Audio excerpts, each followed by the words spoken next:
before mindfulness of breathing became the most popular and well talked about forms of meditation, there was transcendental meditation, which is a form of mantra meditation or mantra yoga. And the Maharishi Mahesh Yogi introduced this in the late 1960s, and it became a worldwide phenomenon. And everyone from athletes to movie stars to rock stars all got in on it, and we're doing mantra meditation. And there's many movies that discuss people's and television shows that discuss people's mantras and the various ways in which they utilize them. This is my program is a fairly basic mantra meditation. It's not really strictly related to transcendental meditation at all, other than the fact that it does focus on utilizing a mantra as the central focus.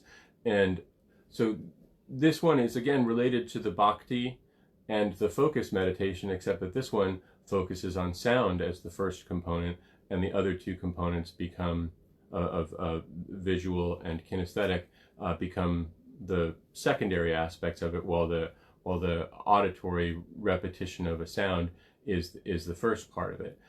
Now, what mantra you use for this is really up to you. There's some people will use a sacred name or a seed mantra from India. Some people will use I am or God or just some other word, their own name. Some people will use as a mantra, and all of that is perfectly acceptable. Apparently, when the Maharishi Mahesh Yogi met the Beatles, he told them to choose any word that they liked and utilize that as their mantra. But I guess he became more strict over time, because there are whole lists of the kind of mantras that he gave out to his students, and that his students give out to students to this day. And you can utilize any one of those if you want to. If you look on the internet for transcendental meditation mantras, you can find the one that is appropriate for you right now, based on your age and gender, and utilize that one if you'd like to. Now, there's an empowerment ceremony that goes along with transcendental meditation, so you won't strictly be doing transcendental meditation if you do that, nor will you be doing it at all with my program, because my program utilizes some other aspects as well. It has the structure of all my other recordings, with some preliminary practices in place before you get to the mantra section. And again, I encourage you to utilize the three parts of your consciousness, your visual, auditory, and kinesthetic consciousness, in how you are approaching the meditation practice, whereas transcendental meditation just asks you to sort of vaguely repeat the mantra in the back of your mind and just let whatever happens other than that happen.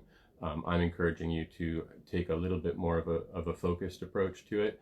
I don't want you to do it in an obsessive way or a really intense way. I do want it to have that sort of gentleness and quietness that allows you to relax and move into the stream of consciousness.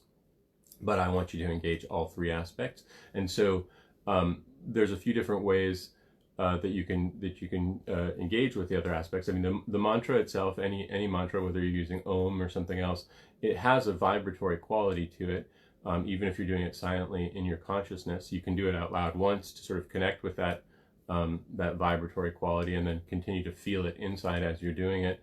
Or you can just simply experience it however it comes up as you're doing it, and basically all you have to do is just say the mantra over and over again at whatever pace feels right for you. Om, Om, Om, Om, Om, silently in your mind.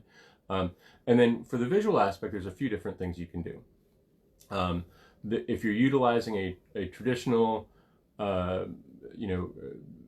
Hindu or yogic mantra, there are the images associated with those mantras, the Sanskrit letters that create the mantra are something that you could visualize in your mind, or you can visualize a yantra, which is a geometrical shape that's related to the mantra, or you can visualize the deity that's related to the mantra. There are, almost all the seed sounds are related to a deity.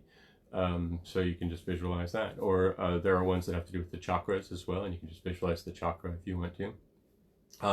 Getting away from the East, you can utilize a name of a planet or an element or a zodiacal sign as your mantra.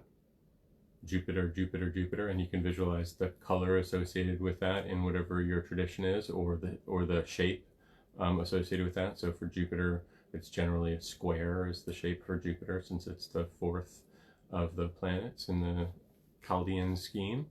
You can utilize that as your methodology as well.